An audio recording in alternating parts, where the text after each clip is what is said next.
அனைவருக்கும் இனிய காலை வணக்கம். மத்திய அரசின் சார்பில் 9வது வருடமாக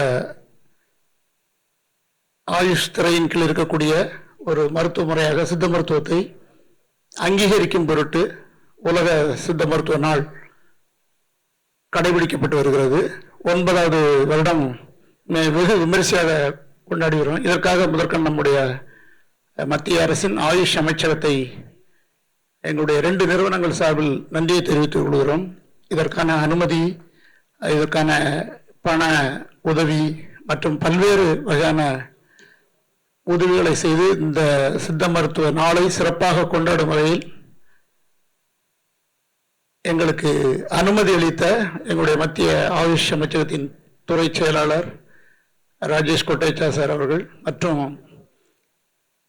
எங்களுடைய இணை செயலாளர் டாக்டர் மோனாலிஸ் அத்தாஸ் மற்றும் மந்திரி, இவங்க எல்லாருக்குமே நம்ம இந்த நேரத்தில் சித்த மருத்துவ சமுதாயத்தின் சார்பில் நன்றியை தெரிவித்துக் கொண்டு, அனைத்து சித்த மருத்துவர்களும் ஒன்று கூடி ஒரு நாளை சித்த மருத்துவ திருநாளாக நாம் கொண்டாட வேண்டும் என்ற நோக்கில் தமிழகம் மற்றும் அனைத்து சித்த மருத்துவம் சார்ந்த மக்களும் we assembled here to celebrate the Siddha Day.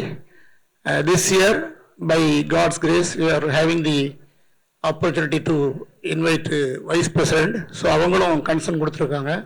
So அவங்களுடைய ஆசீர்வாதத்தோட நம்முடைய மத்திய மாநில அரசின் உதவிகளோட இந்த சித்த மருத்துவ திருநாள் இன்று ஆரம்பித்து அடுத்த 3 நாட்கள் நடைபெற இருக்கிறது. ஸோ அனைவருக்கும் இந்த நேரத்தில் மத்திய சித்த மருத்துவ ஆராய்ச்சி குழுமத்தின் சார்பில் எல்லாரையும் வரவேற்று சித்த மருத்துவ வாழ்த்துக்களை தெரிவித்துக் கொள்கிறேன். இந்த சித்த மருத்துவத்தினுடைய முன்னாள் இயக்குநர்கள், தேசிய சித்த மருத்துவத்தினுடைய முன்னாள் இயக்குநர்கள், மத்திய சித்த மருத்துவ ஆராய்ச்சி குழுமத்தினுடைய தலைமை இயக்குநர்கள் மற்றும் நம்முடைய ஸ்டேட் ஜாயிண்ட் டைரக்டர்ஸ், பெரிய பெரிய ஆளுமைகள் அனைவரும் வந்திருக்காங்க. எல்லாரும் இந்த நேரத்தில் வருகை என வரவேற்று அனைவருக்கும் எங்கள் 2 நிறுவனங்கள் சார்பிலும், மத்திய அரசின் 2 நிறுவனங்கள், ஒன்று கல்விக்கான உயரிய அமைப்பு, இன்னொன்று ஆராய்ச்சிக்கான உயரிய அமைப்பு, 2 நிறுவனங்கள் சார்பிலும் மற்றும் நம்முடைய மாநில அரசின் இயக்குநரகம் சார்பிலும் அனைவரும் மீண்டும் வருக என்று மீண்டும் ஒரு முறை வாழ்த்து கூறி விடைபெறுகிறேன். நன்றி, வணக்கம்.